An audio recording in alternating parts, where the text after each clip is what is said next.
Again we are gather for the class 7th of TGT commission physics और हम discuss कर रहे हैं most important question and I would like to thank you for the lovely response on the last video. Now we will discuss the first question. The wavelength of the matter waves does not depend on. इनमें से किस चीज़ पर जो है वो wavelength matter की depend नहीं करती है. लेते हैं इस क्वेश्चन को एक बार. सो हम जानते हैं कि that lambda is equal to h upon m v and this m v is equal to p equals to P.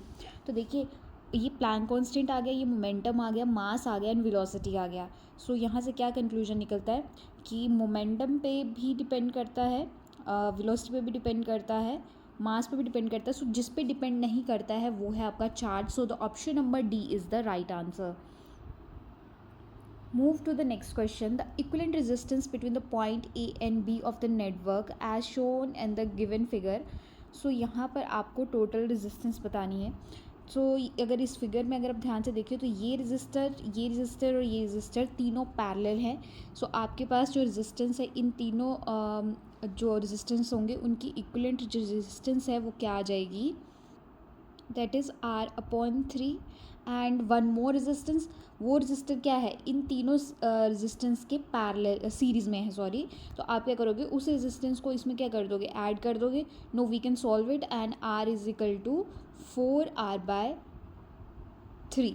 So the right option is the option number B is the right answer. Move to the next question. X-ray were discovered by. So the right answer is the option number B, which is the option number B, that is the Röntgen. Move to the next question. The reddish appearance of the sun at the sunrise and sunset is due to. तो कुछ जब भी सन निकलता है या फिर सन छुपता है तो उसके सराउंडिंग में आपको रेडिश अपेयरेंस दिखती है सन के राइज होने से या सेट होने से पहले ही. सो वो किस वजह से दिखती है. तो यहाँ पर कलर ऑफ द सन, ये ऑप्शन गलत है, पोलराइजेशन गलत है, तो ये ऑप्शन ऑटोमेटिकली गलत हो जाता है. तो option number 4 that is the scattering. Scattering is the reason, इसलिए जो है सन जो है वो रेड दिखता है. Move to the next question. Which one of the following is not the force. इनमें से जो है वो कौन सा जो है वो फोर्स नहीं है. सो यहाँ पर आपके पास जो फोर्स नहीं है that is impulse. Option number A is the right answer. Tension भी एक फोर्स है, थर्स्ट भी एक फोर्स एंड वेट भी एक फोर्स है. Next question. The temperature of the sun is measured with. हम सन का टेम्परेचर किस इंस्ट्रूमेंट से मेज़र करते हैं. सो the right answer is the pyrometer. और अगर आपको वोल्टेज मीटर मेज़र करनी है तो उसको कैसे मेज़र करते हैं, वोल्ट मीटर से. और आपके पास जो आप करंट है that is measure by the help of ammeter. Question number 7. Ampere hour is the unit. Ampere hour जो है वो किसकी यूनिट है. देखिए यहाँ पे अगर आप देखो तो कुछ हम यहाँ से ये भी कंक्लूजन निकाल लेते हैं कि एम्पेयर जो होता है वो किसके यूनिट होते हैं, करंट के. And hour is the unit of time. तो current upon time is equal to power.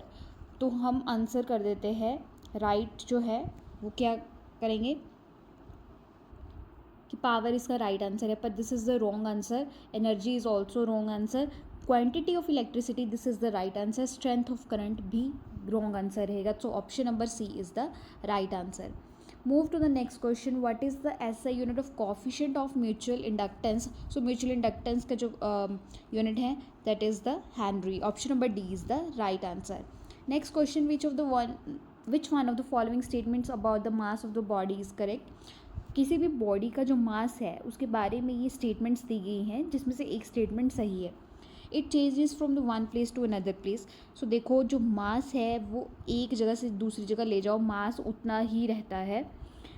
It's is same everywhere. So this is the right. Mass जो है वो हर जगह सेम रहता है.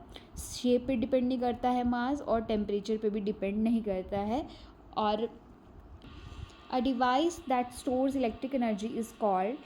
तो जो डिवाइस इलेक्ट्रिक एनर्जी स्टोर करती है that is the capacitor. Option number A is the right answer.